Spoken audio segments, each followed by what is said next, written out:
Bienvenidos al primer programa de Encuentro con la Literatura, un programa cultural con una tradición de más de 18 años que quiere incorporarse a las nuevas tecnologías y para eso hemos convocado a diferentes personalidades, diferentes temas, diferentes tratamientos de esos temas, que lo que pretende es llegar a ustedes con propuestas que propongan ideas para el mejoramiento de los índices de lectura, de la comprensión de lectura y la mayor posibilidad de aprendizaje a través del ejercicio de los temas que estamos tratando. Hoy me acompañan Paula Bohórquez, Bernardo Bohórquez, Hernando Carrizosa y Fernando Ibáñez. Cada uno hará la presentación personal y de los temas que va a tratar. Bienvenida, Paula.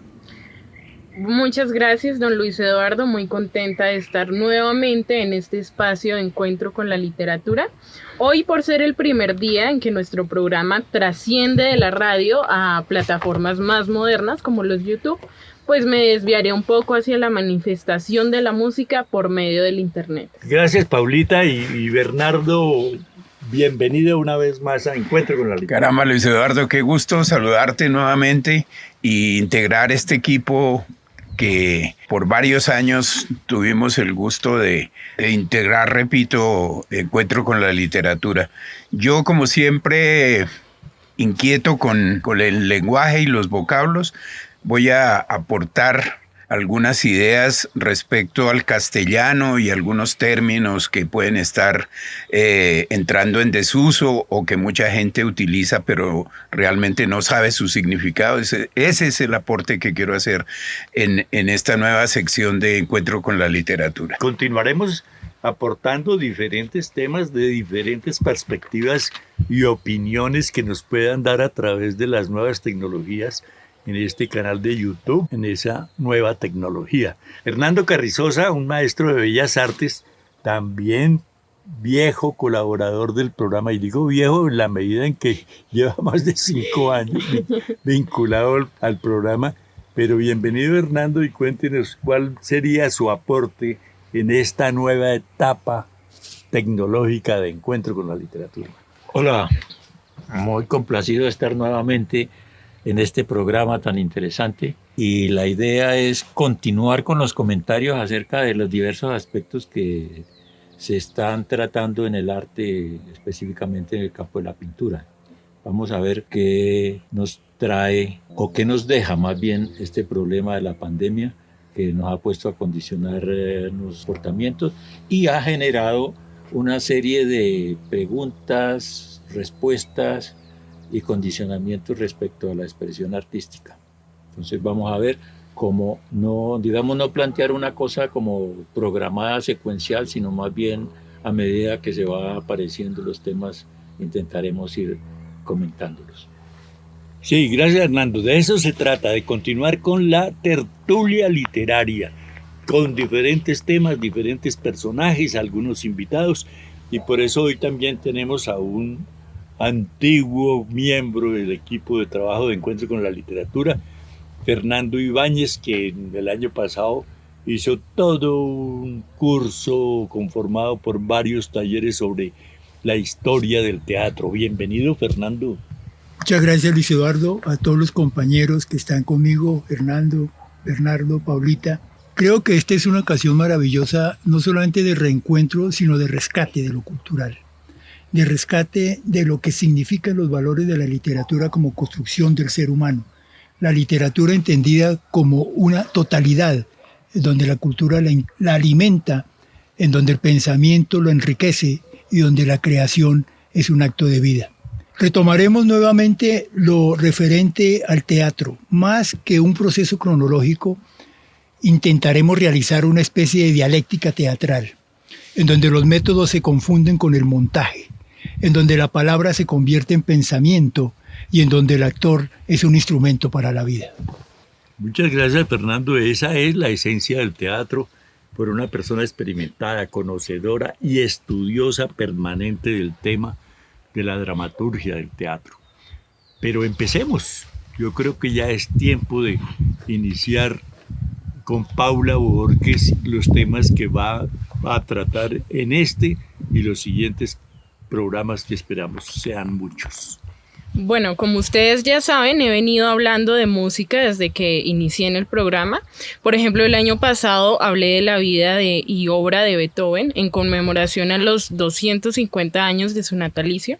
Y seguramente la tradición va a continuar. Seguiré comentando la vida de distintos compositores, entre otras cosas pues relacionadas con música. Pero como ya había dicho en la introducción, el capítulo de hoy será respecto a la música a través de una manifestación del Internet.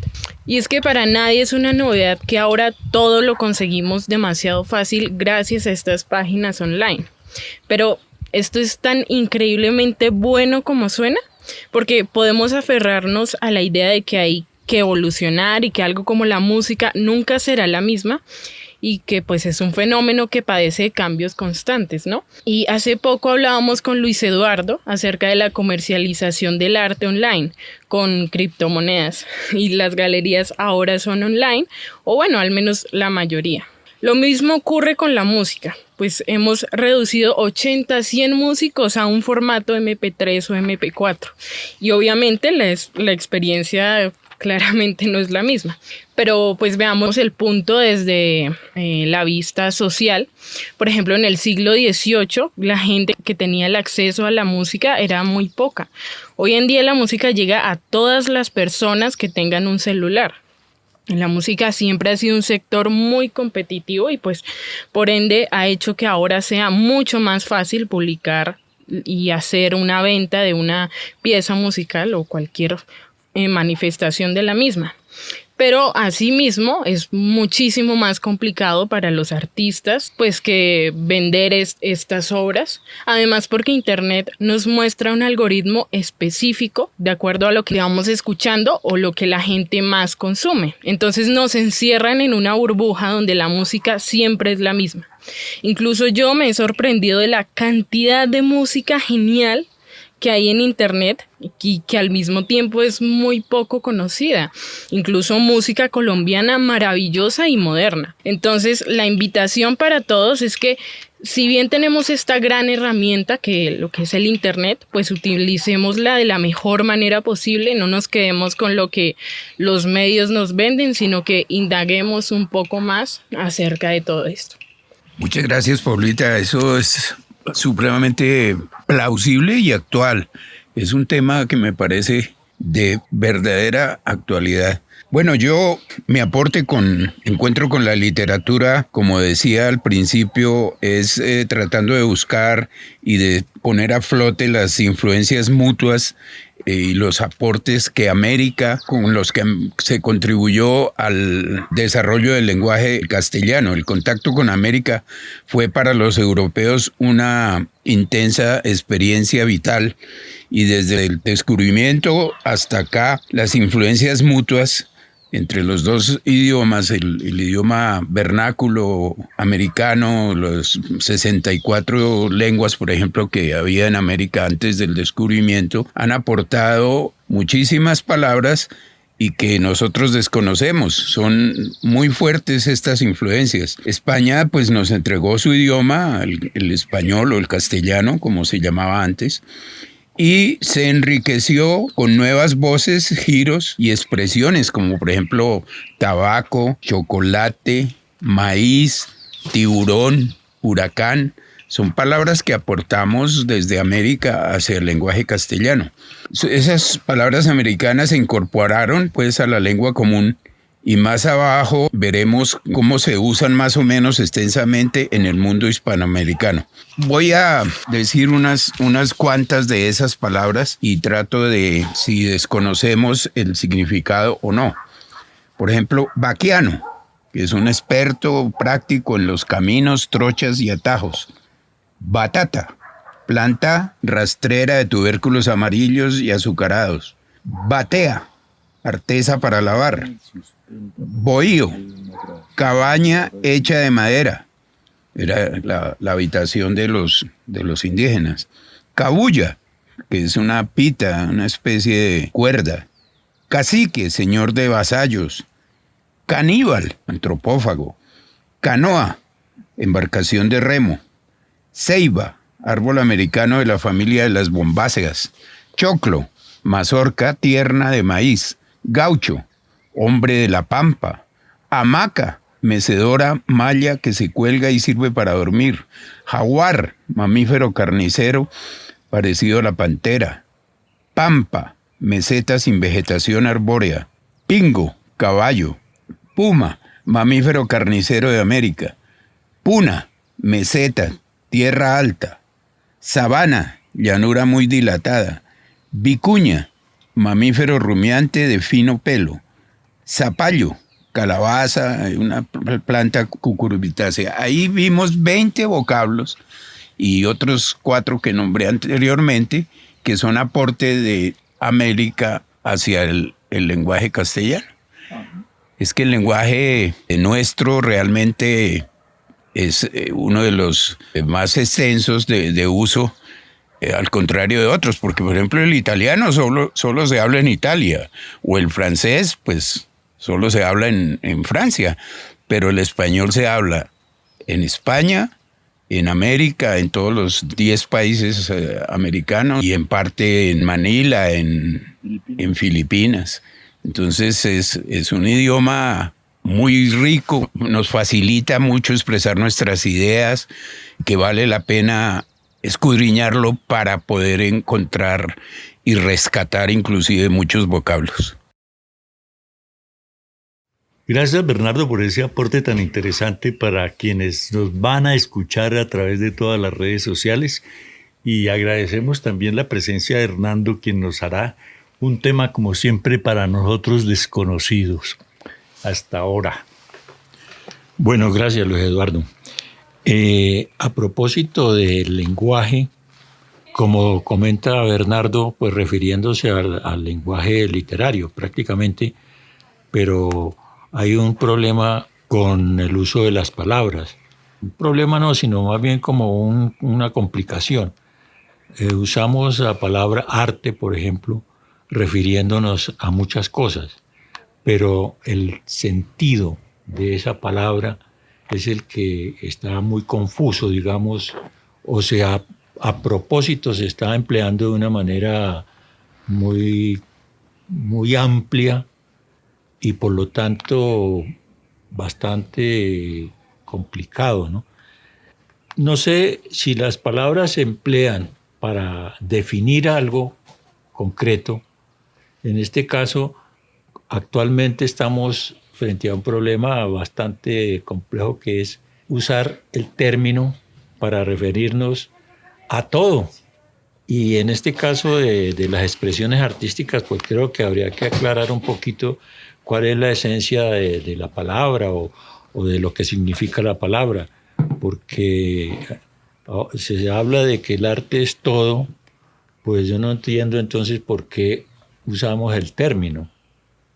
¿Para qué usamos los términos, no? Si no es para ser explícitos frente a algo, aunque es muy amplio el sentido o el concepto que se esté manejando acerca de un vocablo, es de todas maneras claro y definido en cierto aspecto, porque no tendría sentido hablar de todo es arquitectura, todo es medicina, todo es derecho, todo es sociología, todo es antropología. Entonces, ¿para qué usamos esos términos, antropología, sociología? ¿Qué diferencia tienen? Me parece un poco absurdo, ¿no?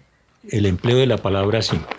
Ahora, ¿para qué o por qué? Es lo que trataremos de desarrollar en nuestros siguientes programas, porque contemporáneo, por ejemplo, contemporáneo. Ahora se usa la palabra arte contemporáneo refiriéndose ¿a qué? A un estilo, como dicen algunos, a una forma de hacer algo, cuando la palabra contemporáneo se refiere a tiempo, ¿no? Estamos en el momento en que estamos todos, pues es lo contemporáneo. Pero al decir arte contemporáneo se refieren a una forma de hacer un determinado tipo de hechos que se les rotula como tal. Y eso ha creado pues una serie de malinterpretaciones, digamos, o de confusiones, como decía antes, que sería muy bueno como intentar comprenderlos un poco mejor para aclararnos sobre todo quienes actuamos y quienes desarrollamos este tipo de actividad, porque ahora se confunde también la comunicación con la realización. Se habla más de la comunicación, como decía Paula también hace un rato, las criptomonedas o la criptografía, diría yo, en el arte. Estamos refiriéndonos al sistema de comunicar algo, no al arte como tal, o sea, al hecho concreto de realizar una obra. Entonces hay un poco de palabras, o sea, se usa el lenguaje de una manera no apropiada, digamos, que nos ha creado bastante oportunidad para estos diálogos, precisamente.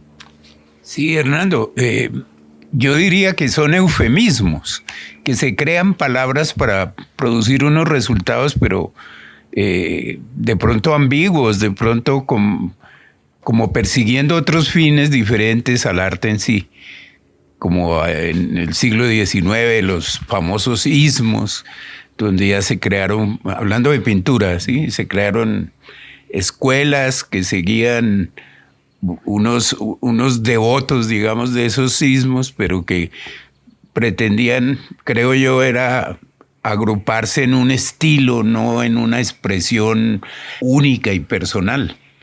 Bueno, precisamente una de las ideas, porque pues empiezan a aparecer muchas opciones, es cuál es la esencia del arte, ¿no? Que es lo que trataremos pues, de desarrollar. Si es como algunos plantean ahora, un negocio o una figuración, utilizando el término o apropiándoselo para otras intenciones, o existe una esencia que diríamos que persigue otros fines. Ahí la dejamos por ahora. Muy amable, muchas gracias Hernando por esa participación. Claro, desde luego el arte ha venido evolucionando a través de la historia y últimamente nos hemos encontrado con ese arte contemporáneo que trae novedades como una instalación, que antes era un término que no aparecía en el español, o un performance, que es una palabra inglesa que tenemos que preguntar qué significa, precisamente para orientar a las personas y decir, bueno, si la instalación es la colocación de varios objetos para darle un orden que signifiquen alguna cosa, un mensaje que se le quiera dar al público, y el performance, un grupo de objetos y también de personas que participan de la obra de arte. Por ejemplo, eso del performance, ¿no? Pues podríamos decir que es la ópera. Desde hace muchos años existe, ¿no? Es un montaje donde hay música, hay actuación, hay un escenario, pero ahora se le pone performance porque es una palabra novedosa ahora y se supone que como es novedoso, pues es nuevo y pues resulta que es simplemente una apropiación o un nuevo enfoque, pues. Pero pues eso es lo interesante, me parece a mí, de este programa que vamos a comenzar ahora virtualmente, como decimos, ¿no? Sí, yo creo que tuve oportunidad de entrevistar a María Paz Gaviria, directora de Arbo, que es la presentación del arte moderno en una feria, generalmente en Corferias, acerca de cómo ha evolucionado la comunicación y el arte.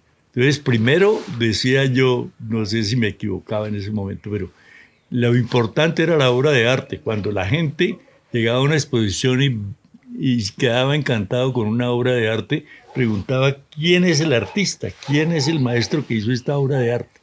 Y después el maestro reclamó la posición de la obra de arte. Y dice, no, el entrevistado debería ser yo.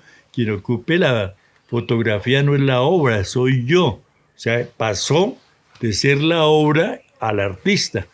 Pero después pasó a otra tercera persona que era un crítico de arte. Yo ponía el ejemplo de Marta Traba, donde Marta Traba era superior a la obra y a los artistas, porque ella era quien determinaba qué obra de qué artista era la que iba a aparecer en la exposición. Pero después no paró ahí, sino que siguió con el curador. El curador, en el caso de Serrano, superó a su maestra Marta Traba y él iba al taller y escogía, seleccionaba primero al maestro y después a las obras que iban a ser presentadas o subastadas, porque eso también Y últimamente ni siquiera la obra, el artista, el crítico ni el curador, sino que es la galería. Ahí no ve uno en el catálogo, sino que invitaron a 25 galerías del mundo, 5 europeas, 5 africanas, 5 asiáticas y 5 latinoamericanas. Pero aún más, ya ni la galería tampoco, porque ahora como todo es por este tipo de comunicación, pues no existe la galería.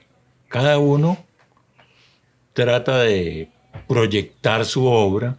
Entonces ya está adquiriendo unas formas que no sabemos pues todavía cómo va a continuar, si mejorará la relación de la obra con el público o se prestará para especular de otra manera, etc. Otra cosa es que hay que abordarlos a través del tiempo, los lenguajes y los códigos del arte y de la cultura, que van variando los términos, y el papel que cada protagonista, espectador o participante del hecho artístico y del hecho estético tiene en el escenario de la vida social. Ahorita, pienso yo, la virtualidad está desenmascarando toda una serie de fetiches que antes eran inconmensurables. El crítico de arte o el crítico de la obra era quien definía la calidad de la misma. Y eso fue algo fetichista en mi concepto, en cuanto que el público, degustador del hecho estético, difícilmente opinaba o definía la calidad de la obra, porque ¿para quién trabaja el artista? Para la comunidad. El arte es un derecho común. El arte se crea para compartir, disfrutar y convivir, porque el arte en sí mismo, desde mi punto de vista, es un acto de vida para ser compartido. Y eso ahorita se está reestructurando, se está desmemorizando, se está construyendo un nuevo concepto de arte. ¿Qué tan preparados estamos nosotros para eso? Sí, yo creo que vamos a tener la oportunidad, ¿no? Pues como falta la parte teatral de Fernando Ibáñez y esta discusión provocada por Bernardo, que dijo, pero esto está perdiendo el carácter de tertulia. No hay un aporte de los otros frente al expositor. Entonces, por eso intervenimos, para que este programa no sea tan pasivo. Pero yo creo que ya podemos continuar con Fernando y después hacemos una ronda. Sí, no, yo para cerrar esta parte del programa, pues lo que quería decir es que esta virtualidad, llamémoslo así, pues obliga a cambiar muchos cánones y muchas referencias pasadas y muchas estructuras. Esos conceptos tan específicos y manejados por el mundo económico, digámoslo así, de las galerías y la manera como se desenvolvían, la manera como hacían sus subastas y todo eso, va a cambiar. Indudablemente el artista ahora se muestra a sí mismo y el ejemplo ya está hecho. La música va en avanzada en ese aspecto, porque ahora los artistas presentan virtualmente sus conciertos, sus recitales, y queda a un lado toda esa parafernalia que antes se movía a raíz del show business, llamémoslo así. Como no se puede convocar al público, o se hace con muy poco aforo respecto de la capacidad de las salas, entonces, por ejemplo, el caso de Andrea Niño, que le dicen grabe, hágase acompañar de unos músicos y grabe su participación, cante un aria y mándela al concurso, ¿no? Entonces, pues claro, ¿por qué? Porque no se justifica incurrir en unos gastos de traslado de los artistas, poner una gran orquesta, si no hay público que pague, que subvencione el espectáculo. Y así vamos a llegar con la pintura y tal vez con el mismo teatro. Se ha visto ya que solamente los artistas en la escenografía, en el escenario, y se transmite por televisión. Entonces todos los programas grabados por el Julio Mario Santo Domingo están siendo presentados ahora virtualmente y uno puede en cualquier momento de cualquier día, con 8 días de plazo, ver un espectáculo diferente. ¿Será que van a desaparecer los grandes escenarios? Yo dejo ese interrogante ahí. El mundo ha cambiado, el mundo va cambiando. Estamos en un punto de quiebre. Con toda esta situación que estamos viviendo, nos encontramos con que el escenario se transforma históricamente. Yo sigo pensando que el arte es un acto vivo, que se transmite casi sensorial y orgánicamente entre su creador y su disfrutador, es decir, el espectador que entra en un acto de comunión con el creador, sea cualquiera su manifestación estética, música, teatro, danza, plásticas. Es muy distinto porque lo he vivido, oír y ver por grandes directores la Novena Sinfonía, verla por internet, que estar en un escenario, en un asiento, palpitando cada nota de la Novena Sinfonía en vivo. No existe ningún punto de comparación. Por lo tanto, ese es el punto de quiebre al que yo me refiero. ¿A dónde vamos con algo tan importante para la humanidad, para el ser humano, para su desarrollo social, espiritual y personal, cuando el arte deja de ser un hecho vivo y se convierte en un acto casi intrascendente de la virtualidad? Esa es la exposición de la parte teatral de Fernando, pero sí, es desde luego muy interesante. Fíjense que aquí a nivel local, Henry Navarro, autor del escudo de Chía, del diseño del escudo de Chía, está haciendo una presentación virtual de sus periplos por Europa. Entonces ya presentó Venecia, está presentando París, va a presentar Madrid. A quien paga la cuota le mandan el link y le dicen la hora y el día de la presentación y la presenta, sencillo. O sea, estamos entrando en esa onda ya. Hace poquito, bueno, fue un acto afortunadísimo que me encontré con una visita guiada al Museo del Louvre, en vivo. Y abro yo esa vaina, carajo, y me encuentro formando parte del público que estaba entrando por cada una de las galerías y ver esos. El manejo técnico fue maravilloso. Y ver uno de los cuadros, bueno, ya que no los pude o no los pude ver físicamente, pues verlos para mí fue emocionantísimo. Y lo otro es cuando veo una fila grandísima en un momento dado y aparece un cuadrito allá pequeñito, un recuadro, y se va acercando a la cámara. Y era la Mona Lisa.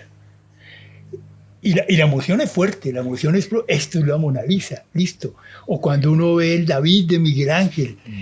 Es decir, el Louvre es la memoria viva, Louvre, el Palacio Versalles, todos los museos, lo que hacen es guardiar la memoria, guardianes de la memoria viva que no debemos dejar ni permitir que se olvide, porque es el acto vivo de la permanencia de nosotros en el mundo. Para mí eso es el arte. Sí, esa sensación de ver el David, yo tuve la oportunidad de estar en Florencia, pero yo me imaginé una estatua, no había leído mucho, del tamaño natural. Y cuando me encuentro con un gigante de 4 metros y 10 centímetros, esto es más grande todavía de lo que uno se imagina que debe ser, porque yo pensé que un David era un muchacho natural. Y la otra contradicción de que hablábamos, la Mona Lisa, ¿no? Entonces, uno oye hablar tanto de la Mona Lisa que piensa que es un cuadro monumental de 5, 8 metros por 5, y llega, no, es un cuadrito pequeño que dice uno, bueno, entonces, ¿cuál es la grandeza de la Mona Lisa? Y tiene que acercarse y verle su sonrisa y queda uno enamorado de ella. Sí, pero fíjate que aquí acaba de ocurrir un fenómeno, porque a pesar de que Fernando con tanta vehemencia habla del goce vivo, sin embargo, tuvo su goce estético a través de lo virtual. Sí. Entonces ahí hay una dicotomía, sí, no contradicción, pero sí un choque mental sobre el anhelo de ir algún día a ver la Mona Lisa o el David o la Capilla Sistina en vivo y en directo, o gozar desde la silla de su casa o inclusive desde el sitio de reposo, desde la cama, de una cosa tan maravillosa como eso. De todas formas, el goce estético está ahí presente. Es que el goce estético es connatural a la condición humana. Es decir, es necesario, es como su alimento, es como su vitalidad. El goce estético es lo que le da sentido a la belleza que circunda al ser humano y que le da sentido a sus emociones, a sus sensaciones, a su catarsis que existe en el teatro y en todas las manifestaciones del escenario estético. Pero una buena grabación, por ejemplo, pasando a la música, que lo obliga a uno a cerrar los ojos y disfrutar de la novena sinfonía de Beethoven para ser un poco elementales.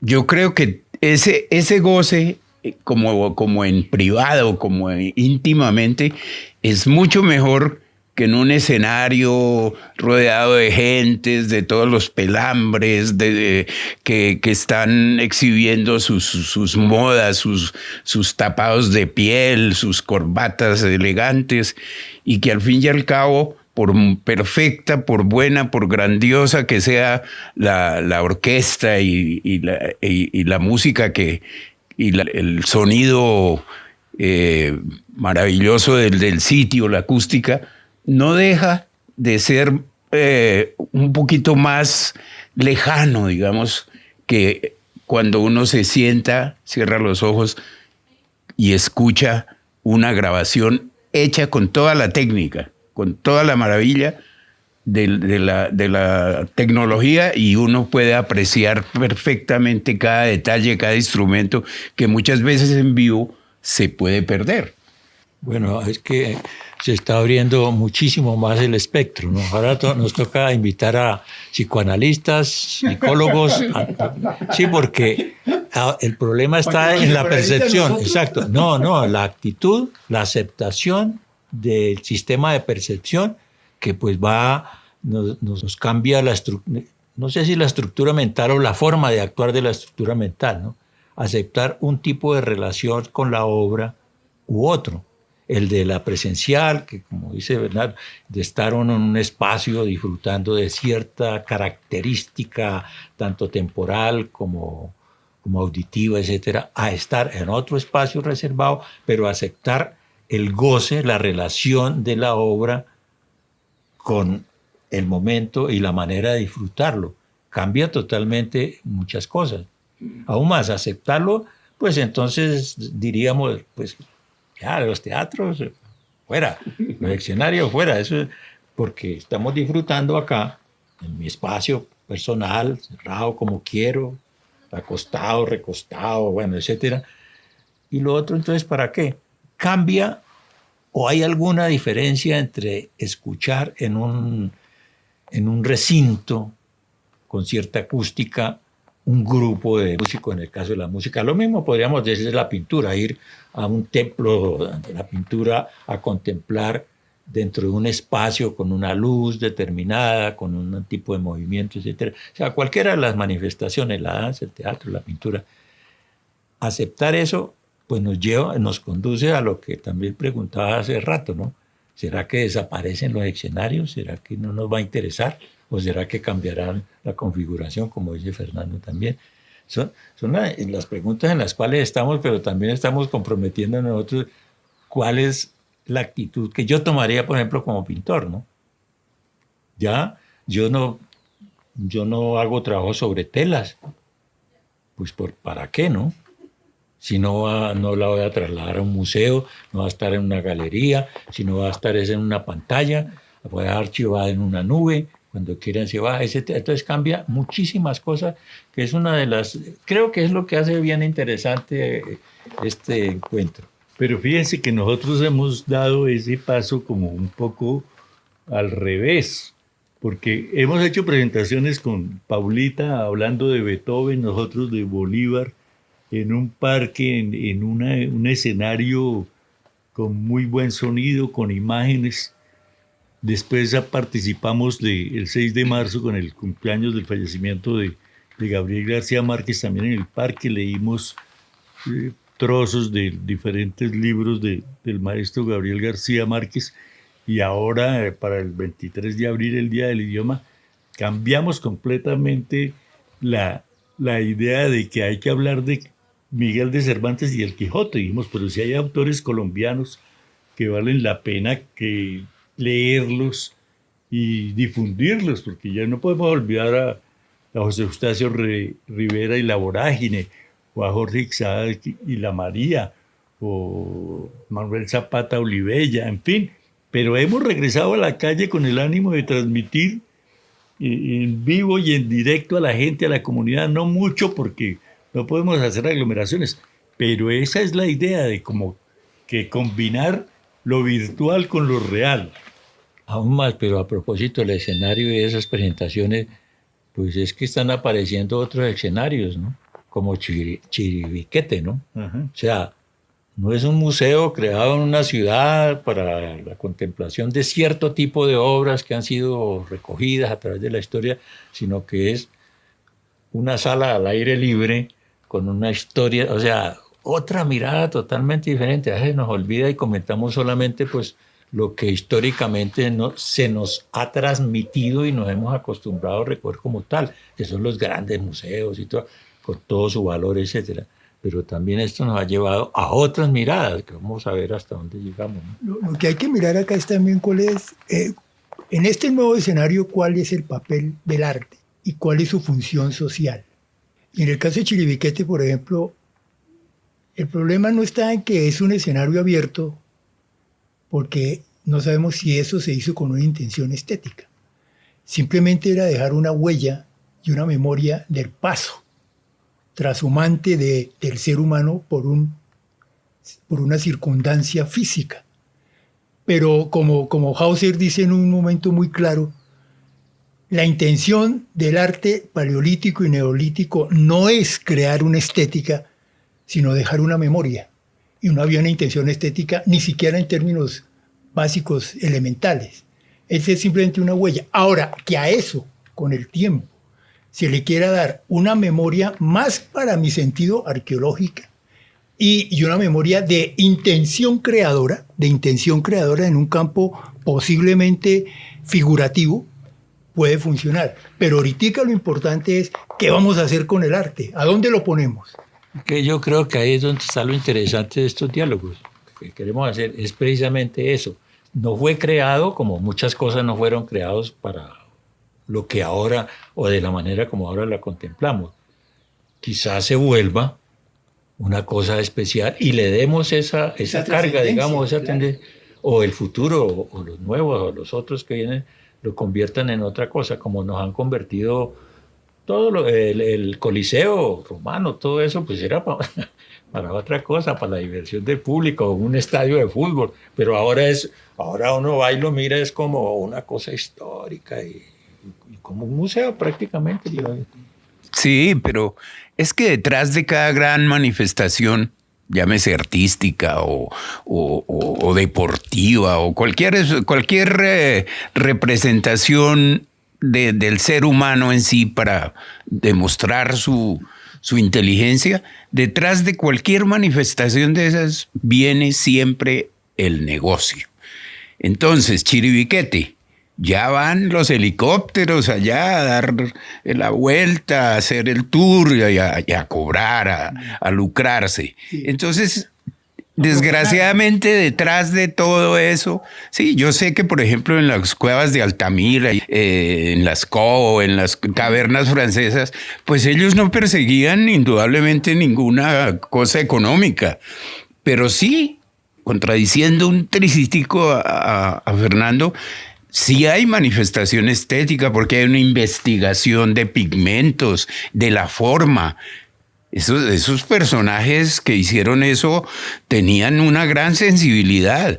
La aplicación del color, aprovechar ciertos volúmenes de las rocas, de las paredes para simular animales o lo que ellos veían en su momento, para mí es manifestación de alguna manera estética, que tenía una finalidad que ignoramos, bueno, pero de todas formas se tomaron su tiempo para hacerlo y ahora eso es un sitio turístico, como suele suceder. Eso es gravísimo, es decir, sin entrar en esta discusión porque no es el caso, la profanación de los espacios sagrados, porque Chiribiquete es un espacio sagrado, Altamira era un espacio sagrado, las cuevas de la Cruz, Las Q eran espacios sagrados, no eran espacios para que fueran visualizados abiertamente. Por eso se escogían espacios oscuros, para en la intimidad hacer esa comunión con esa figura casi animística de las cuales se sentían elegidos.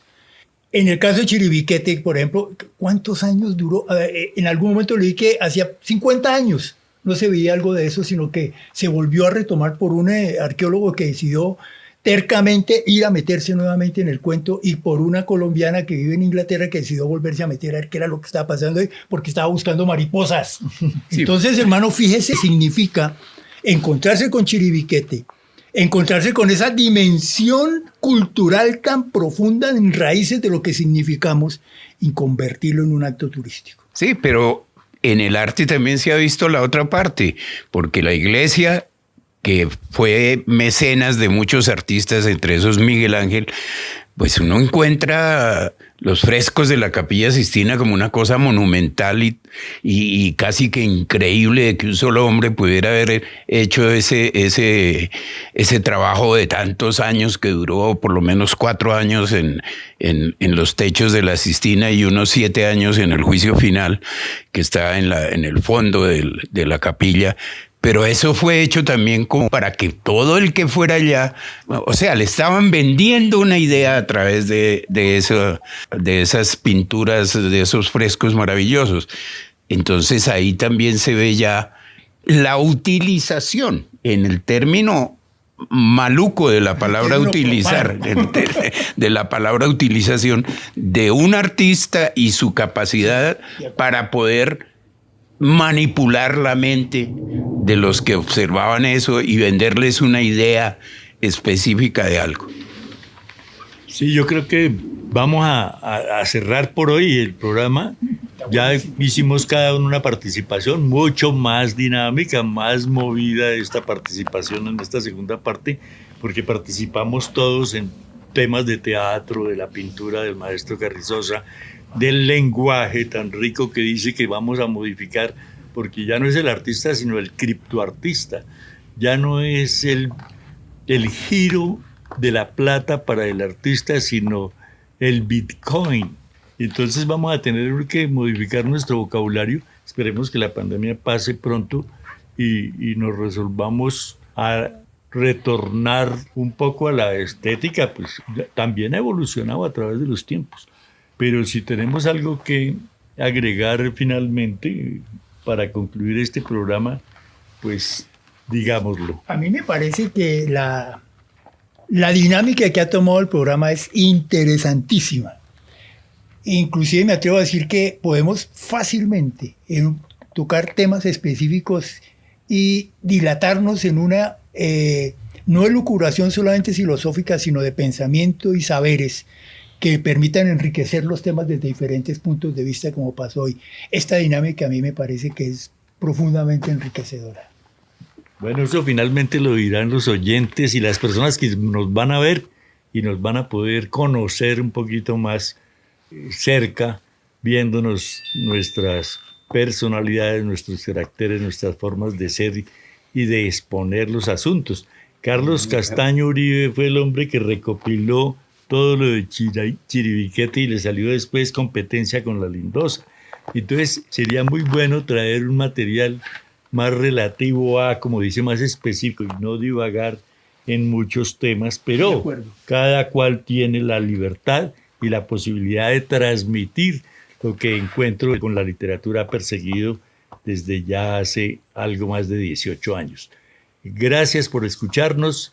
Regresen a esta sintonía que vamos a estar acompañándolos